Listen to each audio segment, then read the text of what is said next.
In 1386, Grand Duke Jogaila of Lithuania converted to Catholicism and married Queen Jadwiga of Poland.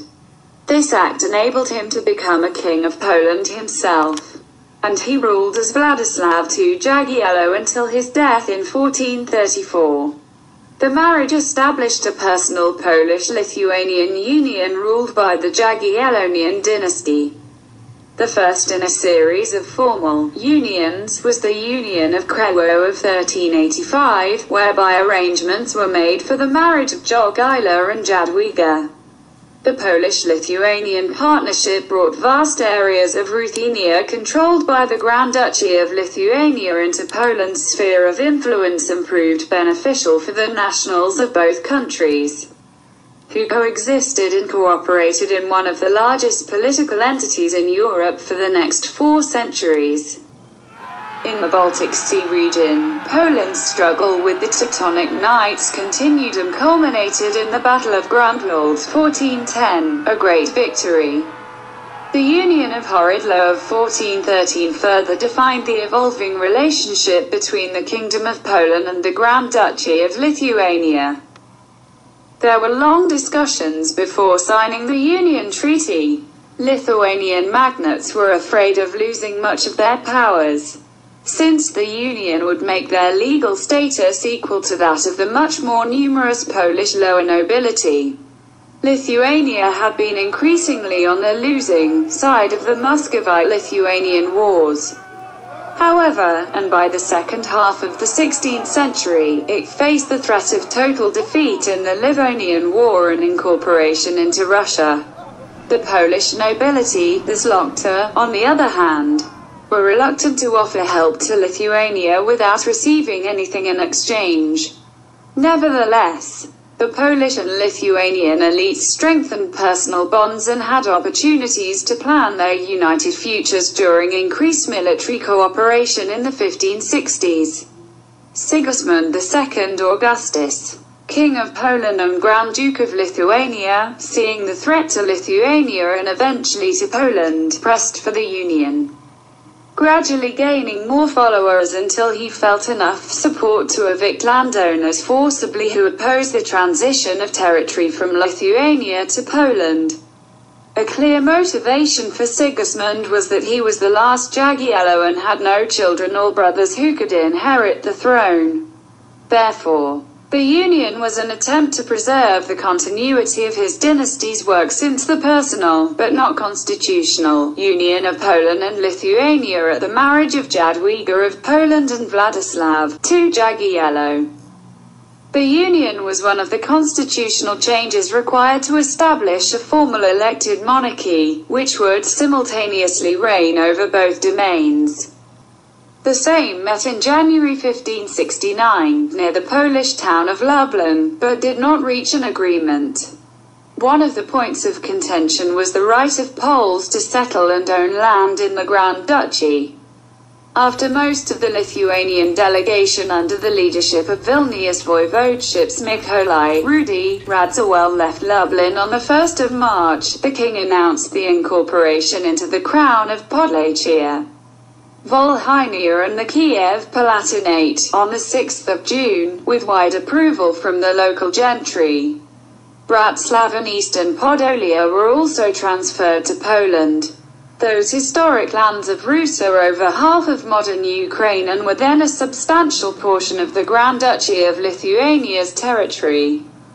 The Rus nobles there were eager to capitalize on the economic and political opportunities offered by the Polish sphere, and by and large they wanted their lands to become a part of the Polish crown. The Lithuanians were forced to return to the Sejm under the leadership of Jan Hieronymovich Chodkiewicz, father of Jan Karol Chodkiewicz, and to continue negotiations, using slightly different tactics from those of Radziwiłł. Though the Polish Zlota wanted full incorporation of the Grand Duchy of Lithuania into the crown, the Lithuanians continued to oppose that and agreed only to a federal state.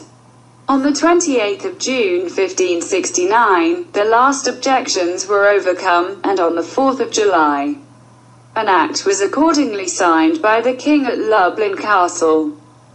The Union of Lublin was signed on the 1st of July 1569, in Lublin, Poland, and created a single state, the Polish-Lithuanian Commonwealth. It replaced the personal union of the Crown of the Kingdom of Poland and the Grand Duchy of Lithuania with a real union and an elective monarchy, since Sigismund II Augustus, the last of the Jagiellons, remained childless after 3 marriages. The Commonwealth was ruled by a single elective monarch who carried out the duties of King of Poland and Grand Duke of Lithuania, and governed with a common Senate and Parliament, the same.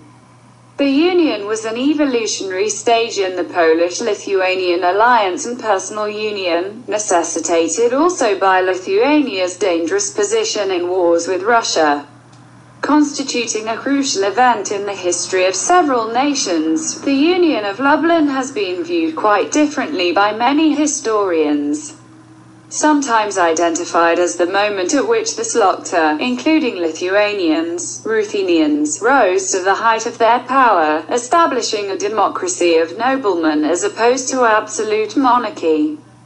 Some Lithuanian historians are more critical of the union, concluding it was an effect of domination by Polish nobles.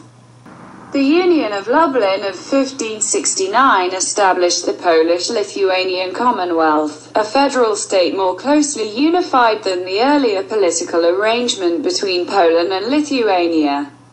The union was run largely by the nobility through the system of central parliament and local assemblies, but was headed by elective kings. The formal rule of the nobility, who were proportionally more numerous than in other European countries, constituted an early democratic system, a sophisticated noble democracy. In contrast to the absolute monarchies prevalent at that time in the rest of Europe. The beginning of the Commonwealth coincided with a period in Polish history when great political power was attained and advancements in civilization and prosperity took place. The Polish-Lithuanian Union became an influential participant in European affairs and a vital cultural entity that spread Western culture, with Polish characteristics, eastward. In the second half of the 16th century and the first half of the 17th century, the Commonwealth was one of the largest and most populous states in contemporary Europe, with an area approaching 1 million square kilometers and a population of about 10 million. Its economy was dominated by export-focused agriculture,